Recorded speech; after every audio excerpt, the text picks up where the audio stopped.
5টা বছর টিনা সংসার করলো। কি করলি টিনা সংসারটা করে? কি করলি? কোনো প্রমাণ রাখতে পেরেছিস? কোনো রেকর্ডিং রাখতে পেরেছিস? কথায় কথায় ফোনে রেকর্ডিং প্রমাণ এগুলো রাখতে পেরেছিস মিত্তিরের মতো? কিচ্ছু পারিসনি। তোর জীবনটাই বৃথা। স্বাভাবিক, তোকে তো বেচবেই। মিত্তিরের এখনও প্রমাণ দেওয়া বাকি আছে। মিত্তির পাবলিকের কাছে নিজেকে প্রুভ করতে ব্যস্ত। যে মিত্তির বলেছে না যে অনেক কিছু প্রমাণ আছে, আর একটা চ্যানেলে চোখ রাখো, সেখানে দেবো, তাই না? তো সেই ক্ষেত্রে মিত্তিরকে প্রমাণ করতেই হবে যে মিত্তির মিথ্যে কথা বলেনি। তার জন্য আকারে ইঙ্গিতে মিত্তির প্রুফ দিতে থাকবে। কারণ কেন বলো তো? কন্ট্রোভার্সি ছাড়া মিত্তিরের কোনো আয় নেই। এই যে চ্যানেলটা দেখতে পাচ্ছ, কন্ট্রোভার্সি ছাড়া মিত্তির বিগ জিরো, কিচ্ছু না। ওই যে বেচারাম মিত্তির, একদম এই নামটাই কাজে লাগে এই চ্যানেলটাতে। এবার দেখো, আজকে মিত্তির বলছে যে তোমরা কি ভাবছো ভয় পাচ্ছে? কে বলেছে মিত্তির ভয় পাচ্ছে? না না, লজ্জা ঘৃণা ভয় তিন থাকতে নয়। মিত্তিরের সো কল পাতানো দিদিরা সকলে তো মিত্তিরের কানে ঠুসে ঠুসে ঠুসে ঠুসে মস্তিষ্কে মন্ত্রণা ভরে দিয়েছে যে লজ্জা ঘৃণা ভয় ভাই তিন থাকতে নয়। এই তিনটে থাকলে রোজগার করা যাবে না। ওদিক পারে মিত্তিরের যেসব পাতানো দিদিরা আছে, সব মানে লাটা কম্বল নিয়ে সব বসে না গুটিয়ে পাটিয়ে, তো ওই সব দিদিরা জানে তারা নিজেরাও যে কাজকর্মগুলো করে তাদের লজ্জা ঘৃণা ভয় কিচ্ছু নেই। তো কিচ্ছু নেই, দোকান কাটা। তাদের নিজেদের না আছে, মানে কি বলবো ভাই, পরিষ্কার কথা বলে না, নিজেদেরকে বেচতে বসে পড়ে সোশ্যাল মিডিয়াতে। পরিবার শুদ্ধ বেচতে বসে পড়ে সোশ্যাল মিডিয়াতে। ভাই সঙ্গটা, সৎসঙ্গে স্বর্গবাস, অসৎসঙ্গে নরকবাস। আমি তো বলেই দিয়েছি মিত্রের এই হালটাই হবে। তো চলো বন্ধুরা, ওয়েলকাম টু মিলিস ব্লগ। আশা করি তোমরা সবাই খুব ভালো আছো, আমিও খুব ভালো আছি। দেখো, পরিষ্কার কথা, আজকে আমি ঠিক করেছি মানে 2024-এ দ্য বেস্ট ফাদার অ্যাওয়ার্ডটা গোজ টু মিত্তির, বেচারা মিত্তির। 2024-এ দ্য বেস্ট ফাদার অ্যাওয়ার্ডসটা যাচ্ছে গোজ টু বেচারা মিত্তির। কেন না, বেচারা মিত্তিরের এখন মনে পড়েছে যে বাচ্চাটা ওই যে রেকর্ডিংসগুলো, ওইগুলো যদি বেচারা মিত্তির দেয় তাহলে বাচ্চাটার ভবিষ্যতে এফেক্ট পড়তে পারে, বাচ্চাটা দেখতে পারে, বুঝলে তো? ওই জন্য এই বাচ্চা খুচা কটা রেকর্ডিংস ওই 1 মাস 1.5 মাস ধরে দিও, যে রেকর্ডিংগুলো শেষ হবে না। রেকর্ডিং না, প্রমাণ, রেকর্ডিং কি বলছি, প্রমাণ মানে ভিডিও প্রুফ, ভিডিও কিছু নিশ্চয়ই রেকর্ড করা আছে। তো সেই প্রুফগুলো যদি দেয় শেষ হবে না, তো ওই প্রুফগুলো বাচ্চাটার জন্য দিচ্ছে না, তাহলে মিত্তির দিয়ে দিত। মিত্তিরেতে এটা দরকার। আর মিত্তির সেরকমভাবে কিছু ভয় ডর বলে কিছু নেই, বুঝতে পারলে তো? মানে মিত্তিরের কাছে আরও পুলিশ প্রশাসন ভয় না। ভাই আমরা পারবো মিত্তিরের মতো? পুলিশ প্রশাসন মানেই প্রত্যেকটা মানুষকে শ্রদ্ধা মিশ্রিত ভয় থাকতে হয়, আমার মনে হয়। শুধু ভয় না, শ্রদ্ধা মিশ্রিত ভয় পুলিশ প্রশাসনকে নিয়ে থাকতে হয়। তার কারণ দেখো, কারণ হচ্ছে আইন কানুনের ওপর না এই শ্রদ্ধা থাকা দরকার, আর সেখান থেকেই একটা ভয় থাকা দরকার প্রত্যেক মানুষের মধ্যে। যে নিয়ম লঙ্ঘন করা যাবে না, এটা এত দূর বলতে পারবো, এর বাইরে বলতে পারবো না, এগুলো না দায়রাগুলো থাকাটা দরকার প্রত্যেকটা মানুষের মধ্যে। তবে তো আমরা ভারতীয় নাগরিক, তাই না? তবে তো আমরা আমাদের দেশের নাগরিক। কিন্তু মিত্তিরে সেটা আবার নেই। কেন? মিত্তিরকে পুলিশ ডাকলে মিত্তির চলে যায়, মিত্তিরকে এখান থেকে ডাকলে মিত্তির চলে যায়, মিত্তির কাউকে কাজে লাগে না, কাউকে লাগে না। এখন তো মিত্তির একা একা চলে যায়, বুঝতে পারলে? মিত্তিরের এত এলেম। তো সেই জন্য মিত্তির ডিরেক্টলি বলেই দিল কথাটা যে মিত্তির ক্রাইম করলেও করবে, বাট ওসবে মিত্তিরের কোনো ভয় লাগে না। মিত্তিরের ভয় লাগে না কি যে সোশ্যাল মিডিয়া রেকর্ডিং ছাড়বে, এসব বইয়ের কার্যকীর্তিকলাপ, এসব মিত্তিরের কোনো ভয় নেই। তাই বুঝি আমি বলি না, পেটে কিছু বিদ্যে থাকতে হয়। পেটে বিদ্যে থাকলে পাগলেও নিজের ভালোটা বুঝতে পারলে? পেটে নিজের বিদ্যে থাকতে হয়। মিত্তিরের পেটে বিদ্যে নেই, সেটার উদাহরণ জলজান্ত মিত্তির নিজে। সোশ্যাল মিডিয়াতে বসে বলছে পুলিশ আইন কানুন এসবে ওর কোনো ভয় নেই। কোনো মানুষ এরকমভাবে সোশ্যাল মিডিয়ায় বসে বলতে পারে যে আমার এগুলো অভ্যাসে দাঁড়িয়ে গেছে, কারণ যেভাবে আমি যাচ্ছি আসছি এগুলো করছি অভ্যাসে দাঁড়িয়ে যায়, বাট ভয় নেই। তার মানে এর কাছে তো অন্য কোনো কাজ, মানে ক্রাইম কোনো কিছু, আমরা কি ক্রাইম, অবভিয়াসলি ক্রাইম মানে কি দোষ করলে তবেই তো পুলিশ স্টেশন থেকে আমাদের ডেকে পাঠায়, আর না হলে খুব জোর হলে ডেকে পাঠায় যদি ওই আমাদের ওই বলো না ওটাকে কী বলে, আরে ওই তোমার ভিসা পাসপোর্ট এসবের ব্যাপারে ডেকে পাঠায়। আলাদা পুলিশ স্টেশনে তো আর লোকে কেউ পুলিশ তো ডাকে না যে আসুন চা খাবেন, আসুন আজকে বিকেলে নাস্তাটা করে যান, আজকে এখানে নাস্তা ওখানে নাস্তা এইসব করে যান, বলবে না তো? নিশ্চয়ই বলবে না। তো সেই হিসেবে পুলিশ থানার সঙ্গে নর্মাল মানুষের একটা সম্পর্ক এই কিছু দোষ ক্রাইম একটা কিছু হয়ে যাওয়া এইসবের ব্যাপারে সঙ্গে যুক্ত থাকে, তাই তো? বিচার পাইয়ে দেওয়া এসবের ব্যাপারে। তো মিত্তিরের এত বড় এলেম, ওর ঘাড়ে এতগুলো মাথা যে ওর আজকাল পুলিশ প্রশাসনকে ভয় লাগে না। তার মানে যে মানুষের পুলিশ প্রশাসনকে ভয় পায় না তার কাছে ক্রাইম করাটা এমন কোনো ব্যাপারই নয়, কারণ সে তো ভয় পায় না। মানে সোশ্যাল মিডিয়ায় বসেই কথাগুলো বলছে, চিন্তা করতে পারছো? ভাবো তোমরা, চিন্তা করো কি লেভেলের ওর মধ্যে মানে একটা হিংস্র ভাব চলে এসেছে। আরে হিংস্র ভাব না থাকলে কখনো কেউ সোশ্যাল মিডিয়ায় বসে আর 5টা মানুষকে নিয়ে বেচতে বলে, তাই তো? আজকে মিত্তিরকে বলার জন্য ভিডিওর বাইরে ওকে গাল দেওয়া, ওর পরিবারকে গাল দেওয়া কেন দিতে যাবে বলো না? সোশ্যাল মিডিয়ায় ও যে পরিমাণ কথা বলে ওকে ওইখান থেকে তুলে মিষ্টি কথায় জুতোর বাড়ি মারা যেতে পারে, একদম। এটাই তো ভদ্রতা। আজকে বলছে যে ওই টিনার ওই যেগুলো, আচ্ছা তোমরা বলো তো 5 বছর সংসার করার সময় কোনো স্বামী যদি একটা মেয়ে কিভাবে কথা বলছে, একটা মেয়ে কিভাবে কি করছে, সেগুলো স্বামী নাকি ভিডিও করে রেখে দিত। প্রুফ মানে কি, প্রমাণ রাখতো, তাই তো? কিছুদিন আগে বলেছিল ও কিভাবে কোন ভাষায় কথা বলে, কি বলে। আচ্ছা ঘরের মধ্যে স্বামী স্ত্রী থাকলে বা ঘরের মধ্যে হাসি ঠাট্টা ইয়ার্কি হতে গেলে মানুষ 1-2টো গালাগাল দিয়ে ইয়ার্কি মেরে কথা বলে। তা বলে কি একটা বাইরের লোকের কাছে আমি বা ক্যামেরা খুলে আমি 2টো গালাগাল দেবো, নোংরা কথা বলবো? আমার তো জানা কথা যে কোন জায়গায় কি কথাগুলো বলতে হয়। আজকে 5টা বন্ধু বান্ধব থাকলে বা স্বামী সঙ্গ যদি বন্ধুত্বের সঙ্গ হয়, মানে ধরো অনেকে স্বামী হাজব্যান্ড হয়ে ফ্রেন্ডের মতো থাকে না, তো সেরকম ধরনের 2টো গালাগাল দিয়ে কথা বললাম, ইয়ার্কি মেরে কথা বললাম, হাসলাম ঠাট্টা করলাম, তো সেগুলো যদি কেউ রেকর্ড করে পরে শোনা, তার মানে এগুলো পরিকল্পিত নয়। তাহলে টিনার কাছে যদি পরিকল্পনা মাফিক কিছু হয়ে থাকে, তাহলে টিনার কাছে তো প্রচুর কিছু থাকবে। সুপরিকল্পিতভাবে টিনা যদি পালিয়ে যায় অন্য কোনো পুরুষের হাত ধরে, সে টাকা পয়সা নিয়ে সে সব কিছু নিয়ে গেলে, অথচ তার অতগুলো টাকা লাখ টাকা তার বরের তোমার কি বলে কম্পিউটারে খোলা আছে, তোমার কি বলে পেটিএম খোলা আছে, এই খোলা আছে, এই ব্যাংকের অ্যাকাউন্ট খোলা আছে। সেই মেয়েটা, মানুষ তো আগে টাকাগুলোকে গোছাবে, তাই তো?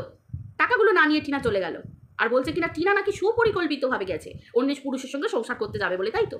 আচ্ছা অনেকে বলছে টিনা নাকি সেই কমিউনিটিতে যেটা দিয়েছিল যে আমি একে ভালোবাসি, এই কথাটা। আচ্ছা টিনা কি প্রথম নিজেকে বিক্রি করেছিল, নাকি তার আগে টিনাকে কেউ অলরেডি বিক্রি করে দিয়েছে? একটু ভেবে বলো তো। যার স্বামী রাত দুপুরে বউকে ফেলা থুতু করে ঘরে না নিয়ে রাত্রিবেলা ঘর থেকে বউটা বেরিয়ে চলে গেল, থানায় গিয়ে বসে রইলো, আমরা সমস্ত কিছু প্রুফ ভিডিওতে দেখেছি, শুনেছি, বসে রইলো, এগুলো সব পুরনো কথা, বসে রইলো, তাকে নেওয়া হলো না, তার বাপের বাড়ির লোক তাকে নিয়ে গেল, এমনকি তখনও তার দাদা কেউ মেনে নেয়নি, কতটা অসহায়, বান্ধবীর বাড়িতে থেকেছে, এখানে দেখেছে, ওখানে দেখেছে, দাদার বিয়ে হয়েছে, দাদার বিয়েতেও, কারণ স্বাভাবিক কোনো পরিবারই প্রথমত মেনে নেয় না, যথেষ্ট ভদ্র পরিবার টিনার পরিবার, তারপর নিয়েছে কেন না? সত্যিই তো তাই। আমার বোন, তার দাদা বুঝেছে, আমার বোন, তার বৌদিও জানে সেও একটা পরের বাড়ির মেয়ে, বুঝতে হবে, এগুলো বুঝে গেছে তারা, যে সত্যি তো এই মেয়েটা কতটা অসহায়, কোথায় যাবে মেয়েটা।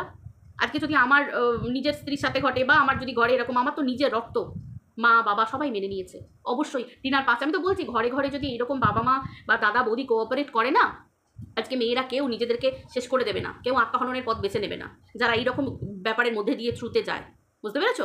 তো সেই ক্ষেত্রে সেদিনকে টিনা প্রথম সোশ্যাল মিডিয়াতে বেঁচেছিল এই বেচারা মিত্তির, প্রথম দিন বিক্রি করে এত টাকা ইনকাম করে ফেলেছিল, এতটা ভিউজ হয়েছিল যে একটা মেয়ে ধিৎকারে পরের দিন এই কথাটা বলেছিল যে হ্যাঁ আমি ভালোবাসি। আর কি করবে, যার নিজের স্বামী শ্বশুর বাড়িতে রইল, দূরে রইল, শ্বশুর শাশুড়ি সম্পর্ক আমি সব সরিয়ে দিচ্ছি, আগে কার হাতে তুলে দেয় সে রাতে, হস্তবন্ধনটা কার সাথে হয়, শ্বশুর শাশুড়ির হাতের উপর তুলে দেয় মেয়েদেরকে, না স্বামীর হাতের উপর তুলে দেয় মেয়ের বাবা মা? সেই স্বামী যখন সোশ্যাল মিডিয়ায় বড় বাজারে একটা বউকে বিক্রি করানোর সময় একবারও ভাবলো না নাকি তখনও টিনার কোনো বাচ্চা হয়নি, মিত্তিরের বাচ্চা হয়নি?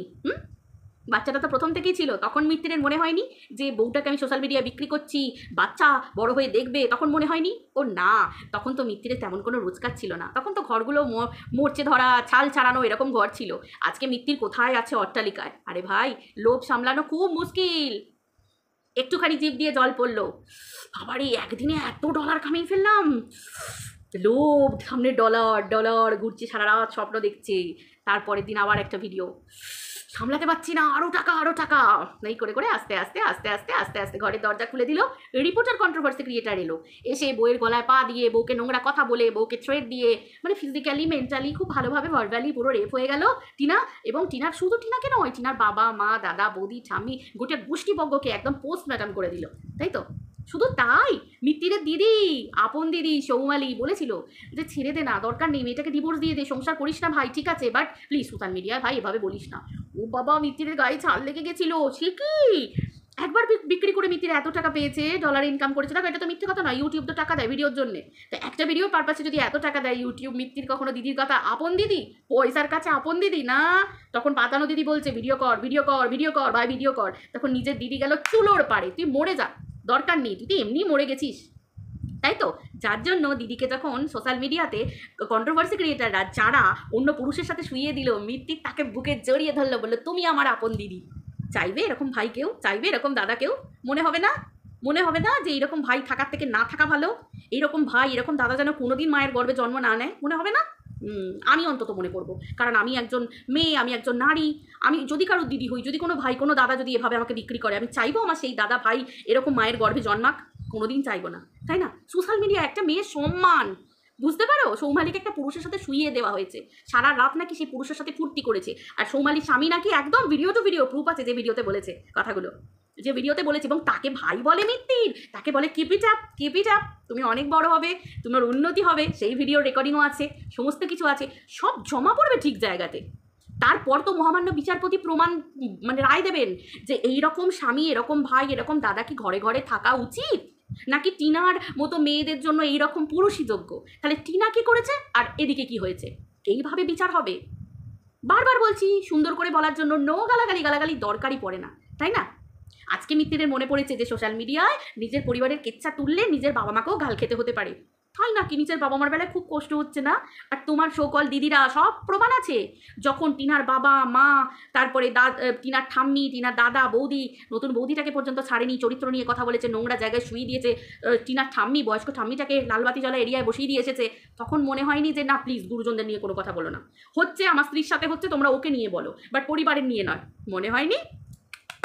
তাদের পার্টি দিয়েছে, মিত্তির পার্টি থ্রো করেছে, তারও প্রমাণ আছে সমস্ত জায়গায় চিয়ার আপ করার, তাই তো? মিত্তির বলছে বটে মিত্তিরের ভয় নেই, তাই মিত্তির এবার তো তাহলে মিত্তিরকে দেখাতে হয়, তাই না? সমস্ত প্রুফ ঠিক জায়গায় তো পড়ছে, এবার তো মিত্তিরকে একটু বোঝাতে হয় যে থানা পুলিশ এগুলো কি চা খেতে যাওয়ার জায়গা, নাকি পয়সা দিয়ে থানা পুলিশকে কেনা যায়, থানা পুলিশ আইন প্রশাসন পয়সা দিয়ে কেনা যায় বুঝি? তাহলে তাবর মিনিস্টার এমএলএরাও না জেলে থাকতো না, তাই তো? ইডি বাড়ি যেত না, তাই তো? এগুলো না সব বন্ধ হয়ে যেত, বুঝতে পারলে? তাহলে জেল গারদ এগুলো কিচ্ছু থাকতো না, সংশোধনাগার বলে কথাই হতো না, ফাঁসির মঞ্চ বলেও থাকতো না, তাই তো? তাহলে পুলিশরা চোর ডাকাতের সাথে বসে বসে কিটিপাটি করতো, বুঝতে পেরেছো? এইটাই ব্যাপার হতো। তো মিত্তির আজকে কত বড় বুকের পাটা, অবভিয়াসলি মিত্রের এই কথাটাও ঠিক জায়গায় চলে যাবে, অবভিয়াসলি সুদীপ্তদা আছে, এই নিয়ে কোনো চিন্তা নেই, মিত্তির যা বলবে চুপচাপ, দেখো না সুদীপ্তদা কোনো কথা বলে না, চুপচাপ থাকে, টিনার কেস নিয়ে কোনো কথা বলে, কিন্তু কিছু কিছু পাবলিক থাকে, হ্যাম করেঙ্গা ত্যান করেঙ্গা, ঝান্ডা ফোড়েঙ্গা ঝাঁটা দেঙ্গা, ময়লা তোলেঙ্গা ময়লা ছোড়েঙ্গা, কেমন হিন্দিটা লাগলো হেভি। তো যাই হোক, ব্যাপারটা হচ্ছে এটাই। আর মিত্তিরের তখন মনে ছিল না, জানো তো, যখন টিনাকে নিয়ে নোংরা কথা, পরিবারকে নিয়ে নোংরা কথা, যখন টিনার পরিবারকে নিয়ে মিত্তিরের সো কল দিদিরা বলছিল, একবারও মনে হয়নি। এমনকি সেই প্রুফগুলোও দেওয়া আছে গো, যখন মিত্তিরের সন্তানের ফটো ইউজ করে এই সো কল দিদিরা টিনাকে গাল দিত, টিনার পরিবারকে গাল দিত, মানে সন্তানের ফটো ইউজ করে সোশ্যাল মিডিয়ায়, সেই সবও জামা পড়বে। আরে ভাই চিন্তা করছে কেন, দেখো না কি হয়। এদিকের পার্টি আমরা ভদ্রভাবে ভিডিও করি, চুপচাপ করি, ওদের কথা নিয়ে ভিডিও করি না, ও গালাগাল নো নোংরা কথা কিচ্ছু না, সময় মতো সব হবে, চিন্তা করো না ভিউয়ার্সরা, একদম চিন্তা করো না, সময় মতো সব হবে, সবার ডাক পড়বে, সবাই যাবে। তুমি কেন দিয়েছিলে, কেন পড়েছিলে, মিত্তির কেন বলনি, এই যে একমাত্র কেন প্রশ্নটা কোথায় বেশি করা হয় বলো তো? আদালতে। কেন কেন কেন কেন কিমা অতবার বলে কেন, কারণ কিমাকে কেন মুখোমুখি অনেক হতে হয়েছে, অবভিয়াসলি আরও হবে। চিন্তা করো না, সব ঠিক হয়ে যাবে। তো যাই হোক, ব্যাপারটা হচ্ছে আজকে হঠাৎ মনে পড়ে গেল যে ভয় পায় না, কিন্তু বাচ্চাটার কথা বড্ড মনে হচ্ছে, হঠাৎ করে বাচ্চার কথা মনে হচ্ছে, অথচ এই বাচ্চা কেন জানি না বাড়ি থেকে শেখায় না, জানো তো, বাড়িতে কিন্তু শেখায়নি, অথচ বাচ্চা বারবার বলে আমার মা মরে গেছে, বাচ্চা সবসময় বলে আমার মা মরে গেছে, বুঝতে পারছো? কেউ শেখায়নি, কিন্তু কেউ বলেও না, সোশ্যাল মিডিয়া যত বলেছে তখন ভিডিওটাতে একবারও কেউ বলেও নি, দুজন ছিল পরিবারের সবাই ছিল, গুরুজন মানুষ ছিল, মিত্তির ছিল, কিন্তু কেউ বলে দেয়নি। এই না, কি বললে বাবু, বলতে নেই, তোমার কিচ্ছু হয়নি, মা বেঁচে আছে, ভিডিওতে বলতে শুনেছ? শোনোনি। সমস্ত কিছু বিচার আদালতে হবে, এখন আমার চিন্তা করার কি আছে, আমি তো শুধুমাত্র সমালোচনার জন্য কথাগুলো তুলে ধরছি, একেই তো সমালোচনা বলে, তাই না? দেখেছো আমি কোনো গুরুজনকে নোংরা কথা বলেছি, মিত্তিরকে গাল দিয়েছি, নোংরা কথা বলেছি না, সিম্পল সমালোচনা, ওর ভিডিও থেকে কথা তুলেই ওকে আমি বললাম, তাই না? তো দেখো অতি লোভে কিভাবে তাঁতি নষ্ট হয়, এটা তো সারা জীবনের প্রবাদ বাক্য, খাচ্ছিল তাঁতি তাঁত বনে, কাল হলো এরে বাছুর কিনে। মিত্তিরের তো এইরকম অবস্থা, মিত্তিরের সঙ্গে যার পালা পড়েছে, আর তার থেকে বড় কথা মিত্তিরের মাথায় যার হাত আছে, মিত্তির তো এমনি, কারণ যাদের মাথায় এখনো পর্যন্ত হাত রেখেছে তাদের শুধু অস্থিগুলো দেখেছি নিয়ে গিয়ে ঘটে করে গঙ্গায় পোহাচ্ছে, তার কারণ কেন বলো তো, চ্যানেলের অস্থি, মানুষের না, মানে যাদের মাথায় হাত রেখেছে তাদের চ্যানেলের অস্থিগুলো নিয়ে গিয়ে তারা নিজে হাতে করে গঙ্গায় বই দিয়ে এসছে, নমঃ স্বাহা চ্যানেলের নাম করে। কারণ কেন বলো তো, কারণ তাদের চ্যানেলগুলো কিচ্ছু নেই, ধূলিসাৎ হয়ে গেছে, যাদের রমিয়ে পসার চলতো বাজার চলতো তাদের আজকে কিচ্ছু নেই, কারণ তাদের মাথার উপরে হাত পড়েছে। মিত্তিরেরও বেশি দিন হবে না, ওই মার্বেল টালি যা সব বসাচ্ছে, ওই গাছ বসাতে না, ওই গাছের পাতা বেটে বেটে খেতে হবে, কারণ ভবিষ্যৎটা এরকমই হতে চলেছে। এটা তো ধ্রুব সত্যি কথা। আর টিনাকে দেখেছো, কোনো একটা খারাপ কথা বলছে, কোনো কিছু বলছে, নিজের হিম্মতে, মনের জোর, আমি বলি না এতগুলো মানুষ আমরা যারা টিনাকে ভালোবাসি, এমনকি ভগবান ওর মাথার উপর আছে হাত, বুঝলে তো, একটা মানুষ ভুল পথে যায়, সেই মানুষটা যখন ভুল পথ থেকে সরে এসে আলোর পথে আসে, তখন সেই মানুষটার হাতটা ধরে তাকে নিয়ে যেতে হয়, যে চলো তুমি ভালো পথে এসো। সব থেকে বড় কথা কি জানো, আমরা পেরেছি, আমরা প্রত্যেকে, হ্যাঁ দেখো আমরা কি টিনার বাড়ি গেছি, টিনাকে কিছু বলেছি বা আমাদের পয়সা টিনা খাচ্ছে না, সেটা নয়, কিন্তু আমাদের ভালোবাসা টিনাকে নিজের জায়গাটা ভুলটা বুঝতে সাহায্য করেছে। টিনা জানে যে কোনটা জীবন কোনটা কি, তাই তো টিনা জানে। এইবার রইলা পড়ে টিনা কি করেছে না করেছে, আদৌ কি টিনা সম্পর্কে ছিল, কীরকম সম্পর্ক ছিল, কি সম্পর্কের বদনাম দেওয়া হচ্ছে, এগুলো আমরা এখন কিচ্ছু বলবো না, কিচ্ছু বলবো না। যা বলার সময় বলবে টিনা নিজে বলবে। আদৌ কি টিনা নোংরামিটা করেছিল, টিনা কেন সেদিন কমিউনিটি পোস্টটা দিয়েছিল, কি জন্য দিয়েছিল, সব সময় আসুক, সব টিনার মুখ থেকে শুনতে পাবে। আজকে এত মানুষ যে টিনাকে চরিত্র নিয়ে কথা বলছে, টিনা তাও চুপ আছে। কেন চুপ আছে, কি জন্য চুপ আছে? টিনা কি শুধু সময়ের অপেক্ষা করছে আর মানে আইন প্রশাসনের ওপর ছেড়ে দিয়েছে? এই সব কারণগুলো কেন, তার উত্তরগুলো সব তোমরা পরে পাবে। তখন তোমরা ভাববে যে একটা মেয়ে, এইটুকু অল্প বয়সী মেয়ের এত সহ্য ক্ষমতা, তাহলে আমরা কি করলাম এতদিন ধরে। আর মানুষ কতটা নিচে নামতে পারে, মানুষ মানুষকে বিক্রি করে নিজের মুখে অন্ন তোলে, নিজের পরিবারের মুখে অন্ন তোলে, সেটা তোমরা ঠিক বুঝতে পারবে একদিন। আর তোমরা বলবে যে এইরকম স্বামী, এরকম ছেলে, এরকম পুরুষ মানুষ কি ঘরে একটা কপিও থাকা উচিত, নাকি এরকম থাকার থেকে চিরদিন নিঃসন্তান হয়ে থাকা ভালো? এই জিনিসটা তোমরা বুঝবে। তাই জন্য বলবো, ছেলে মেয়ের বিয়ে দেবার আগে, অন্তত আমি মেয়েদের কথা আগে বলবো, মেয়েদের বিয়ে দেবার আগে খুব ভালো করে যাচাই করো, যাচাই করে তারপর দাও। টিনার মা বাবার মতো ভুল যেন জীবনে কখনো না করে। ওই যে শ্বশুরবাড়ির সম্পত্তি আছে, এই মাটি আছে, এই আছে, না, কার কি রইলো, বাবার কি রইলো, কার কি সম্পত্তি রইলো, ওটা বড় কথা নয়। বড় কথা হচ্ছে মেয়ে সেখানেই সুখী থাকবে যেখানে একটা পুরুষ মানুষ কর্মঠ হবে, দিন এনে রোজগার করেও নিজের মতো করে, তাতে 20 টাকা 50 টাকা হলেও সেই টাকায় স্ত্রীকে খাওয়াবে। বুঝতে পারলে? সেই রকম ধরনের পরিবার আর সেরকম ধরনের স্বামী হচ্ছে প্রত্যেকটা মেয়ের জন্য দরকার এখনকার দিনে অন্তত। আর যাদের কর্ম নেই, যাদের কর্মযোগ্যতা নেই, যাদের নিজেরা অলস কুঁড়ে পরিশ্রমী নয়, সেই রকম ধরনের পুরুষের হাতে মেয়েদেরকে তুলে কখনো দেবেন না, কেউ দিও না। বারবার একটা রিকোয়েস্ট, কারণ তারা যখন হাতের কাছে কোনো অফার পাবে না, তারা তখন একটা বারের জন্য ভাববে না কারুর রেপুটেশন, কারুর সম্মান, কারুর কিছু, তাই না? কারণ দোষ গুণ মাত্রই তো মানুষ। একটা স্ত্রী ভুল করতে পারে, একটা পুরুষ জীবনে ভুল করতে পারে না। নিজেকে সেই জায়গায় রেখে একটা মানুষকে বিচার করতে হয় নিজের মানসিকতা দিয়ে, যে আজকে যদি আমি করতাম, আজকে আমি তাহলে আমার স্ত্রী কি আমাকে এরকমভাবে ছুঁড়ে ফেলে দিত, ফেলা থুতু বানিয়ে দিত, সোশ্যাল মিডিয়ায় বিক্রি করে দিত? আমার পরিবারের সম্মান আমি বিক্রি করছি, আমার বাবাকে গাল খেতে হবে, আমার মাকে গাল খেতে হবে। এইগুলো একটা পুরুষ, একটা বাড়ির খুঁটি, সে তখন ভাবে না। তখন সেই পুরুষের হাতে কি মেয়েদের তুলে দেওয়া উচিত? যোগ্যতারা, এটা নিজেদেরকে ভাবতে হবে, তারপর মেয়েদের বিয়ে দিতে হবে। যাই হোক, আমার মতামত আমি জানালাম, বাকি তোমাদের চয়েস তোমাদের, তাই না? তো চলো বন্ধুরা, ভিডিওটা এই পর্যন্ত রইলো, আবার দেখা হচ্ছে একটা নতুন ভিডিও নিয়ে। আজকের মতো টাটা।